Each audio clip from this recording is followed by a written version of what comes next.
When it comes to the NBA, few things are absolutes. We can look at the Phoenix Suns for sure being the best team in the NBA right now and call that fact. We can even look at any plausible argument for Nikola Jokic or Joel Embiid to be the MVP of the league this season. One absolute that we can 100% not identify nor come to grips with is what in the world happens in the Western Conference outside of the Suns. We know they have the number 1 seed locked up and the path to the NBA Finals will go through the desert. But what about the teams that are going to challenge the Suns? And surprisingly enough, the more and more I look at the Western Conference playoff picture, the more I keep coming back to the Dallas Mavericks possibly being the sleeper of the top 8. And I know that might be crazy to think considering the likes of Memphis, Golden State and even Denver could pose as bigger challenges to Phoenix than Dallas, but is anyone going to bet against Luka Doncic right now?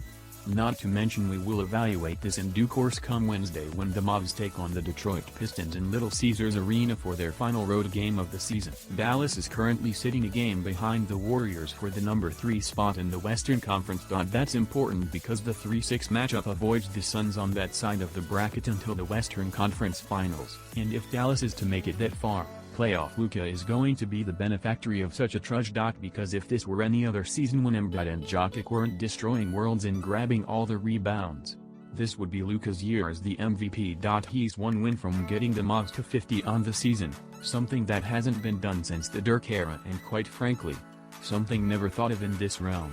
If the Mavs can grab the number 3 seed and face Denver or Utah in the first round, that would set up a favorable matchup against the Grizzlies in the second round, to which everyone groans at the thought. But Dallas has not lost to Memphis in quite a while. It's sort of like the Dirk-Pau matchups of years past that always went the big Germans' way, but the Mavs might be the only team in the league that can lay an egg in a Kristaps Porzingis revenge game and turn that into a 6-point win over the defending champion Milwaukee Bucks on Sunday behind 32 points and 15 assists for Doncic.